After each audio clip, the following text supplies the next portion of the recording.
现在能与我说了吧？为何去台州前要先回黄龙岛？还不行。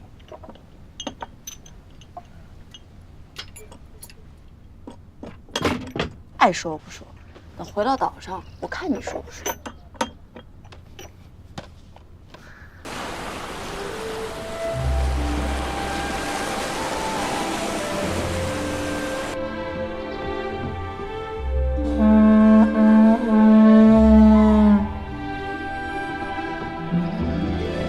阿兄，你走太快了，我都跟不上了。阿兄，阿姐都回来了，你怎么还是心事重重的样子呀？哎，阿兄，这次阿姐回来，是不是就是要嫁人了？杭州那边都没下聘礼，你阿姐如何嫁人啊？那这次姐夫回来，是不是就是来给我们下聘礼的？眼下还不能叫姐夫，小霞娘说你啊。是了，等真正下定了聘子，那才真的算是姐夫了。这世上哪有自己给自己下聘的道理？阿姐，阿姐，阿兄，三哥，阿佑，你怎么长这么高啦？那是阿姐有多久没见阿佑了？对了，阿姐，阿娘等了许久了，快去。我先去给阿娘行礼。九郎，三哥，劳累了。哎，没事。带礼物了吗？带了。询问。等我。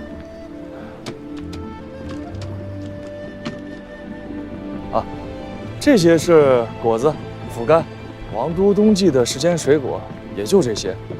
三哥和岳母久居岛上，给你们拿来尝尝鲜。就这些。哦，你此番不是来下聘的。六郎如此行事，是要羞辱母亲吗？三哥，如今家里日子过得实在是紧，事情又多，私事只能往后拖一拖了。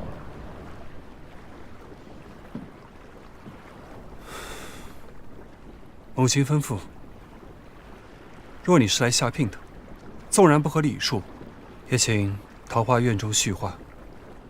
若你不是来下聘的，看在两代人的交情上，允你上岛，他却不便见你了。三哥，我此番来实在是有事相求啊！穷到这个地步了，小弟所言绝非虚假，六哥和七哥是实在是没法子了。本来想着将那山岳社给抄了，拿得一笔横财，将眼下的关口给应付过去。可谁知道那程昭月一把大火，将总社给烧了，连同各个分号铺面的账簿烧的是一干二净，倒是留下了一本礼金簿子。从尚书太尉到下面的主簿、都头，零零总总，记了几百个朝廷官员的名字和数目。六郎不查吗？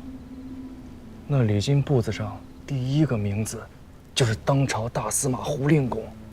六哥如何查？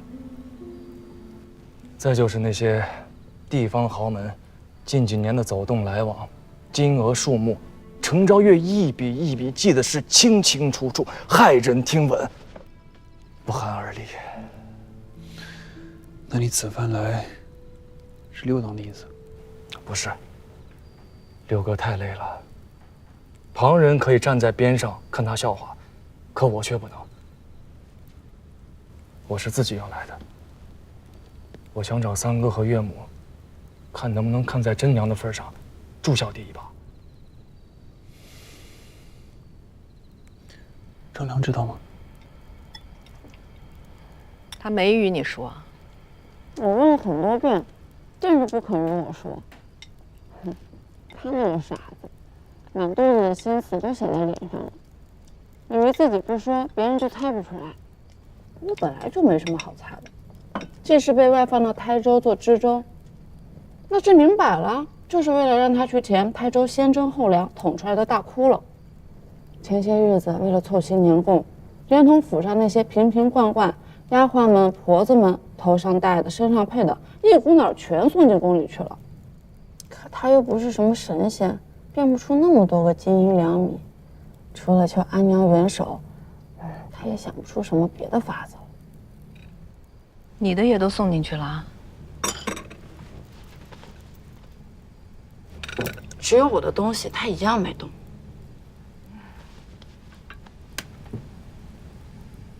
50万户2米，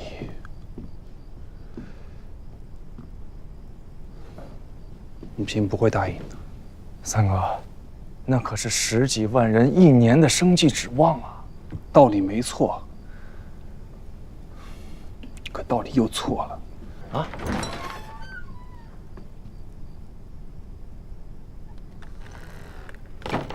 你既然是来求母亲相助的，那自然应该先问问母亲的道理是什么。黄龙社行走海上，行的是商贾之事，做的是往来生意。哎呀，三哥，我此番来不是要岳母和三哥平白的帮我，我不是要啊，我是借呀。年力太多，小弟不敢许，可3分力，小弟这个做知州的，还是能做得了主的。那还是你的道理。你以为说生意买卖，便是循着母亲道理行事了？生意买卖，确实是母亲道理，只是要看是什么生意，要看是何样买卖。那依三哥所见，岳母大人，她想做的是什么样的生意买卖？这小子倒是会想，居然将主意打到老娘头上来了。阿娘，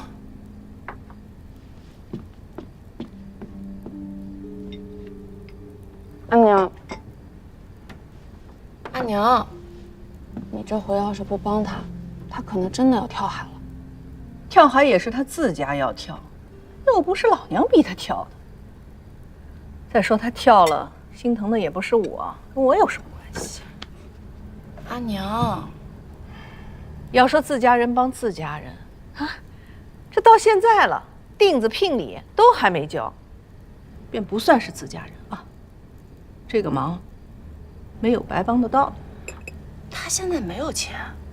要说是生意买卖，咱们黄龙社有黄龙社的规矩，没有10倍以上的利，这生意也罢，买卖也好，咱们家啊都不干这个事儿啊。阿娘，台州5个县，10几万的百姓全陷在这个窟窿里了。阿娘既是有余力，便不能帮一下吗？全当行行好事儿，为女儿和阿幼积点德行。这就是我要说的第3件事。这些人若说是这个小子的亲族故旧，这生意做了也就做了，不赚钱倒也赚些情谊。可如今呢，这10几万人，他是吴越王的子民，他们种了地是给吴越王交税。咱们黄龙岛家业再大，要去向这些人施恩，是什么意思啊？咱们家是要夺钱家的东南基业吗？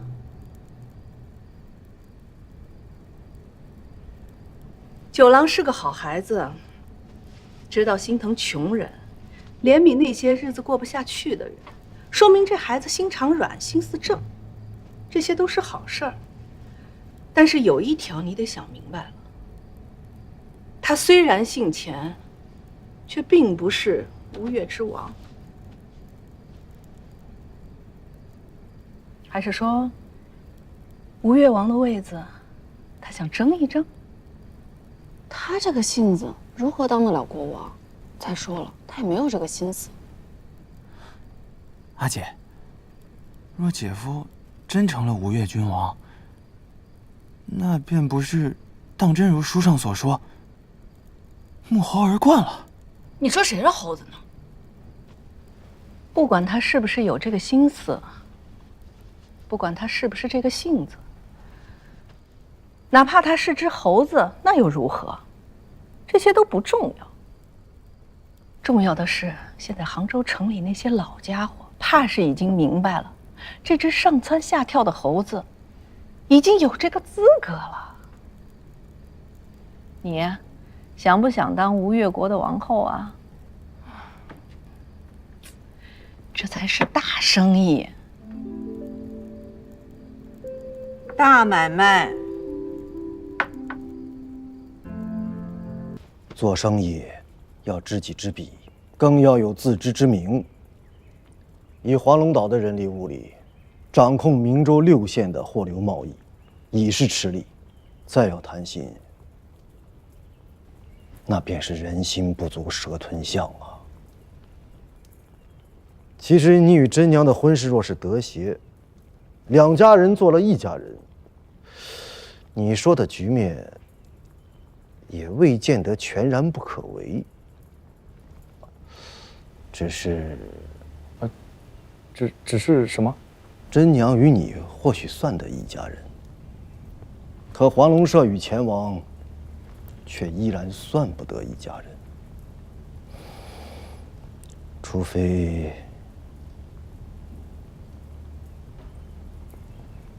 你来做前王。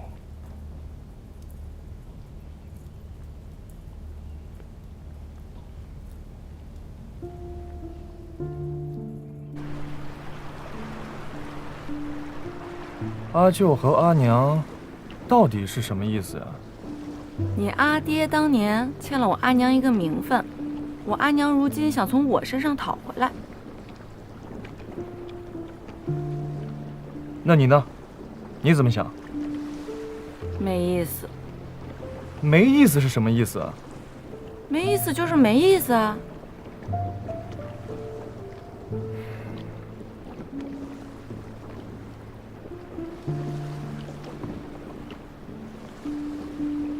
其实，他们的意思我也能体谅得。这天底下，哪有不疼爱儿女的父母？只是你知道，有些事我是万万不会做的。你要是觉得心有不甘，此刻就可以跟我说出来。我为什么要觉得心有不甘？你记着，从我12岁开始，我心中惦记的是钱家9郎，不是什么吴越前王。你听好了，我不想做什么王后，因为我觉得没意思。其实，我阿娘也不想做什么王后，因为她也觉得没意思。那他都觉得没意思，为何还要阿舅来试探我呀？让他自家去做，他觉得没意思；可是他觉得让你我去做这件事儿特别有意思。可是我觉得。他觉得让我做王后这个事儿特别有意思，便逼着你我去做一件我们俩都觉得很没意思的事儿，这事儿特别没意思。哎呀，可台州怎么办呀？除了此处，我实在想不到还有哪儿能借出来50万斛粮米。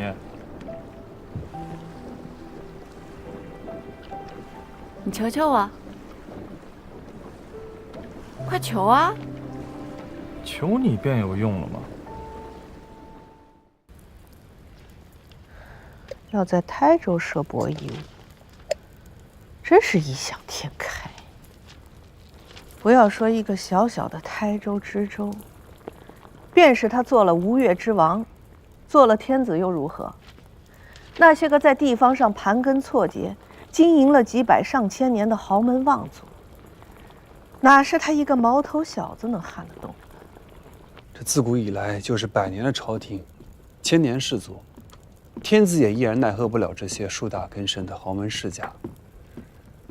他们有田有土，朝廷要收税，要治民，桩桩件件离不得他们。平心而论，9郎要做的事情本也是正事。台州5县10几万生民嗷嗷待哺，若是错过了春耕，恐怕……你少跟我说那些大道理。那些10几万的生民跟咱们家有什么关系啊？你倒是顾念他们的生计，临事之时，又能有几个人顾念今天活命的恩义啊？想当年，你祖父跟随黄王起兵的时候，那也是一腔热血，要重整乾坤，要将那些以家国梨树血肉为食的权贵豪门扫荡干净，救千万生民于水火。可最后呢，他们要救的那些人，领他们的情了。陈州兵败之后，你祖父率清兵杀出重围，转战荆南，被邓家兄弟的那些土兵堵在山路上。那也都是些寒家子，都是在土里刨食吃的农家汉子，也都是黄王檄文里要救的前守圆圆。那些个人一个个像疯了似的，抡着斧子刀子，口里喊着诛黄皓、讨唐克、迎风告。你倒是想救他们，却是想好了，终有一日等你落难的时候，万不要想他们能知恩图报，他们只会拿着你的人头去换自家婆娘的封告。有朝一日，这个岛子你做了主，愿意去奉迎哪家的天子大王也好，愿意去滥发善心拯救千万生民也罢，都由得你。可你娘我一日不死，这岛上便是我说了算。50万斛粮食，我宁肯散出去喂狗，狗比人有良心，吃了你的东西，不会翻过头来咬你一口。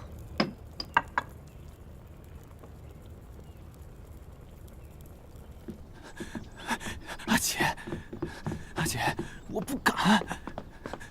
我去做，你有什么不敢？你知道阿舅他最重规矩，这是要喂大鱼的罪过。这喂鱼也是我喂鱼啊，你是被我胁迫的，没什么罪过。阿姐，不会让你去的，那里是最要紧不过的地方，所有人都知道规矩的。你带着我便能进去了。阿姐，你忘了，你要进去的话，最起码也得需要阿娘和阿舅的牌子，否则连大哥都进不去。你去帮我搞个牌子。我可不敢，阿娘知道了，非把我拆了不可。这也不敢，那也不敢的。走，跟我走。哎，阿姐，哎，走吧。哎，阿姐，哎，慢点，阿姐。阿姐，阿娘，你管不管了？阿姐，好好的，这是怎么了？我离开岛这些年，连岛上的户籍都消了是吧？真娘，怎么跟母亲说话呢？还是说我离了岛就不是阿娘的女儿了？如今这岛上是大哥做主，我这妹子是外人。这谁惹你了？怎么回事？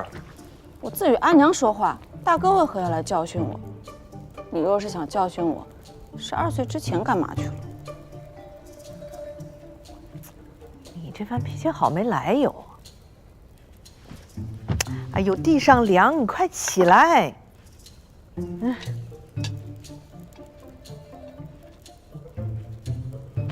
钱家那小子欺负你了？哼，他若是敢欺负我，我自家一定会料理他，用不着到阿娘这里来诉说委屈。他来岛上管你们借粮食，你们愿意借就借，不愿意借就不借，跟我有什么关系？当年你把我送给他的时候，也没问过我自家愿不愿意。如今这些年过去了，倒是因着他的缘故，连我也成外人了。你们拿他当贼提防，倒也就罢了，还是说，在阿娘阿舅的心中，我也是贼了？若真是这样，那我就不在这碍你们的事儿了，索性离了岛。从此以后，死走还是逃亡，与这岛子再无干系。你这发的什么疯啊？你这荤话是谁说与你听的？谁说你是外人了？谁拿你当贼防了？到底怎么回事？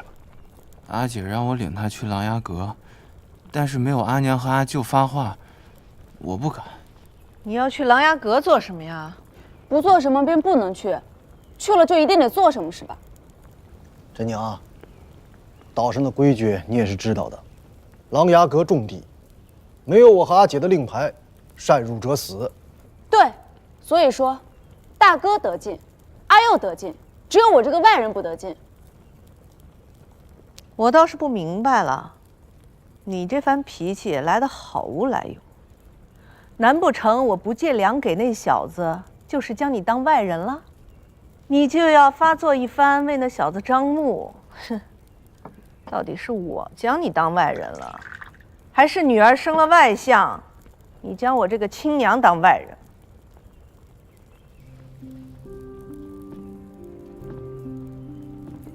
我在这岛上待了12年，若是你们觉得我离了家便是外人了，与我直说，原本就不该回来。这里已经没有我的屋子了，也没有我的务实，没有我的立足之地，只需明白的与我说一句就好。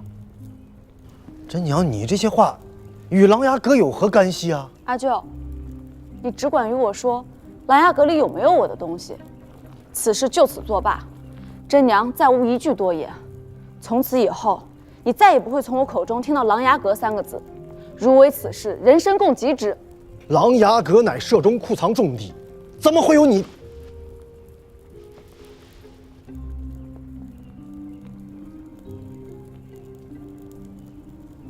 阿娘，阿舅说，里面没有我的东西。此话可是真的。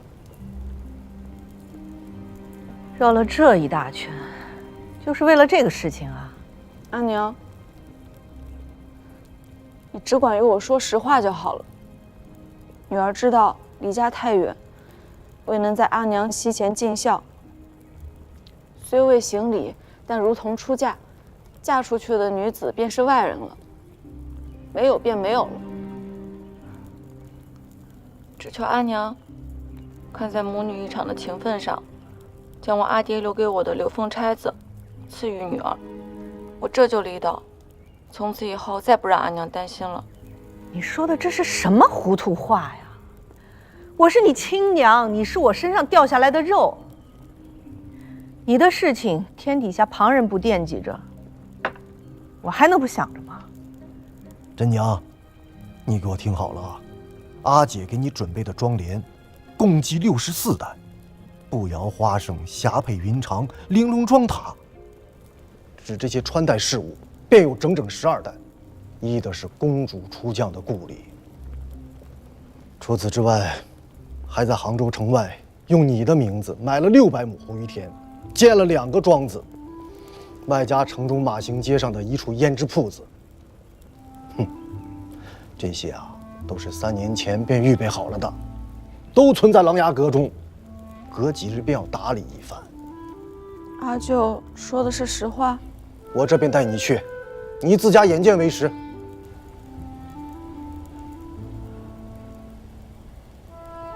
阿舅是想带我去看嫁妆，还是想看着我？阿佑，拿着令牌，带你阿姐去琅琊阁，她要看什么便看什么，看什么都莫要拦着她，任她自己看个够。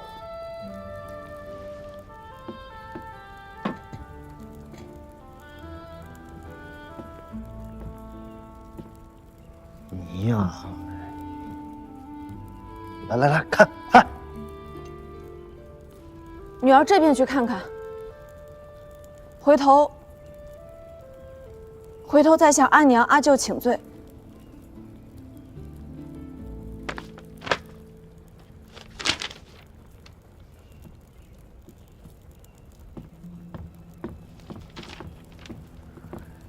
哎呀，这都多大了，这脾气秉性，要不这定子聘礼少要些吧？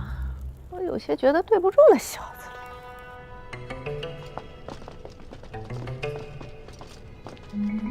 阿姐，为了许久，你也不告诉我，你来这儿做什么呀？啊？你要找什么？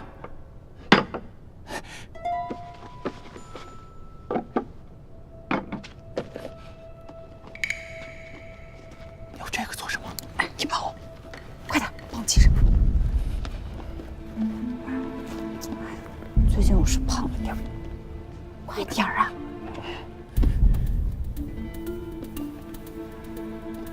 行了，哎，你们俩过来，过来。女郎，女郎，对不住了，二位。啊，姐，看什么看？帮个忙，找2根结实的绳子，找绳子干嘛？把他们绑起来。绑起来？快去！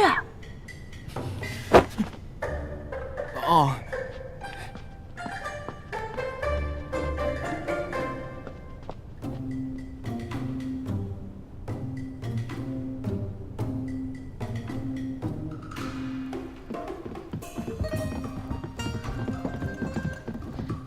只能拿这么多了。这什么东西啊？学文，快把这些都搬到船上！这是快呀，愣着干嘛？搬呀！中午梦溪中船。赶紧收拾行李，连夜开船。啊！夜间行船不周全，不如明早。明早就来不及了，再过1个时辰都走不了了。姐，哎，去，快去！走，收拾去。哎。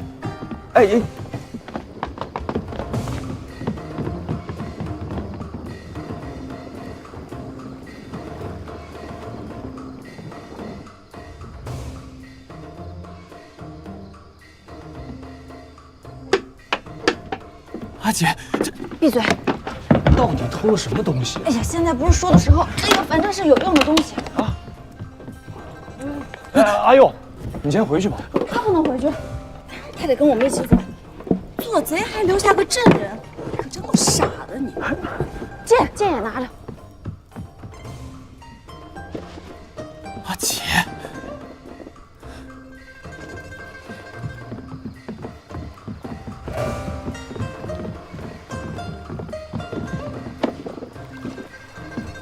等一下，我突然想到还有一些事情，我去就回。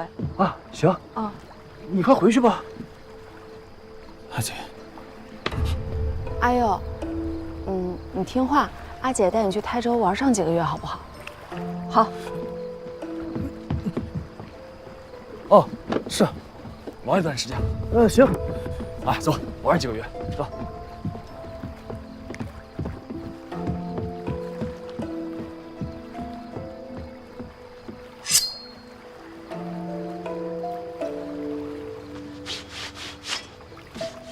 就算你割了绳子，这些船也走不远。这些战船是黄龙岛纵横海上的根本，若是坏了这些根本，此生便再难回来了。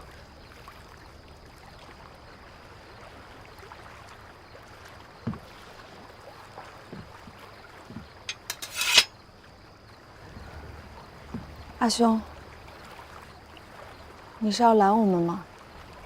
他的父亲是我的父亲，我的母亲是你的阿娘。你说我该拦下你们吗？阿兄既然知道他要做的是什么事儿，你可以不帮他，但是希望你不要坏了他的事儿。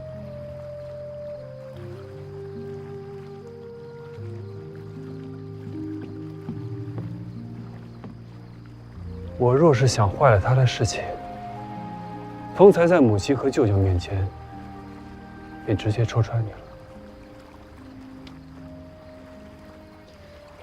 真娘谢过阿兄。不管你从琅琊阁中拿了什么，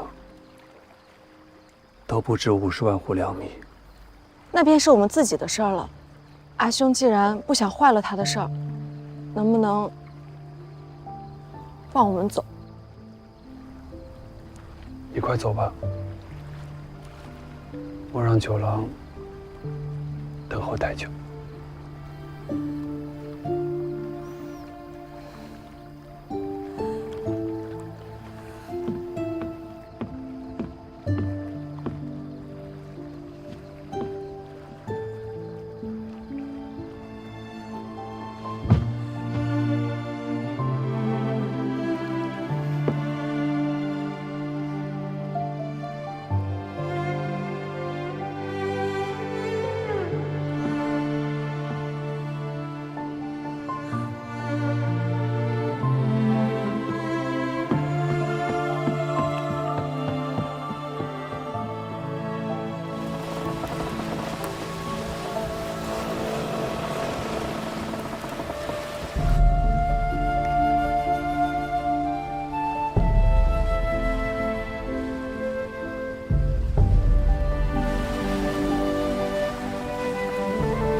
真慢。坐不住了，便到望海楼上去看一眼。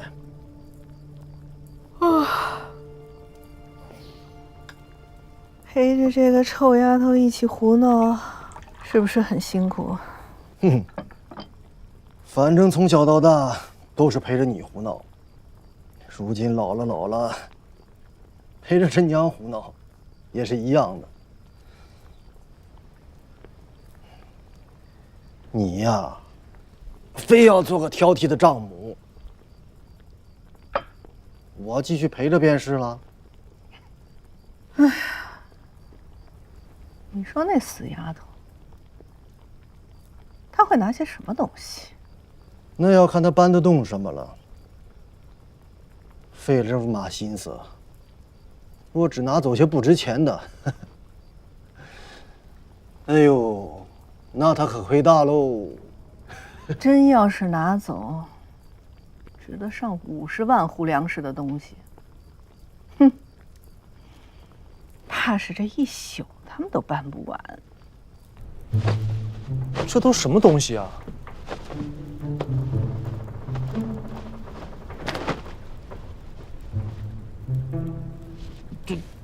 这全都是啊！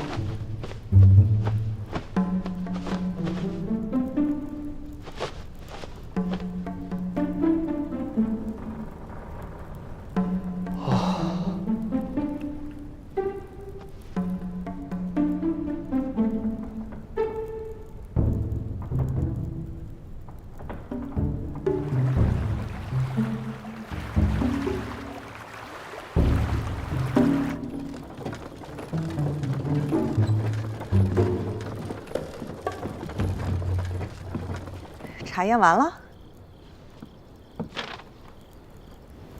这是什么呀？庄帘已收，所余64担，为阿娘再教添庄。杀千刀的死丫头，竟敢拿老娘来消遣！他都拿了些什么呀？拿走了16面双龙旗。啊！哎，上林湖秘色窑烧制的青瓷，光期3年的存货，你轻点儿，拿到市面上能换整整10顷地。家贼难防，我就不该发这个善心。还有呢？既然是家贼，自然是识货的，值钱的一件都没拿，除了旗子。还拿走了黄龙令，以及阿佑传我的令，岛上所有的船无分大小，都给我派出去，把那2个小子给我抓回来，千刀万剐。都跑了1个时辰了，你去哪里抓呀？